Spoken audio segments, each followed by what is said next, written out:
तो चलो जानते हैं आगे की कहानी। चांदनी थोड़ी डरी हुई थी, लेकिन उसने कहा, हम तैयार हैं। हम अपनी डर को जीत सकते हैं। अब गुफा में और भी खतरनाक रास्ते थे, लेकिन सूरज और चांदनी ने मिलकर उन सभी को पार किया।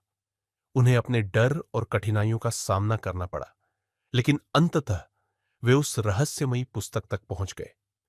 पुस्तक के पन्नों में जो ज्ञान था, उसने उनकी जिंदगी को बदल दिया। कहानी खत्म होते ही लेखक ने मुस्कुराते हुए रानी को देखा और कहा, यह कहानी हमें यह सिखाती है कि डर के बावजूद हमें अपनी मंजिल की ओर बढ़ते रहना चाहिए। अगर हम किसी लक्ष्य के प्रति सच्चे हैं, तो हम किसी भी मुश्किल को पार कर सकते हैं। रानी के चेहरे पर एक गहरी मुस्कान आ गई। धन्यवाद अंकल, यह कहानी बहुत ही सुंदर थी। मैं अब कभी डर नहीं मानूंगी। लेखक ने रानी को सिर पर हाथ रखते हुए कहा, तुम बहुत समझदार हो बेटा।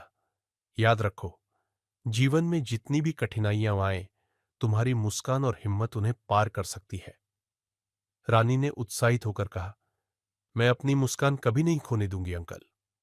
और इस तरह रानी ने एक नई ताकत और आत्मविश्वास के साथ अपनी जिंदगी की यात्रा शुरू की।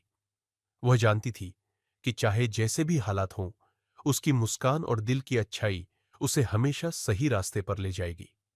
समाप्त। रानी की नन्ही मुस्कान अब और भी बड़ी हो गई थी, और उसका दिल पहले से भी ज्यादा खुश था।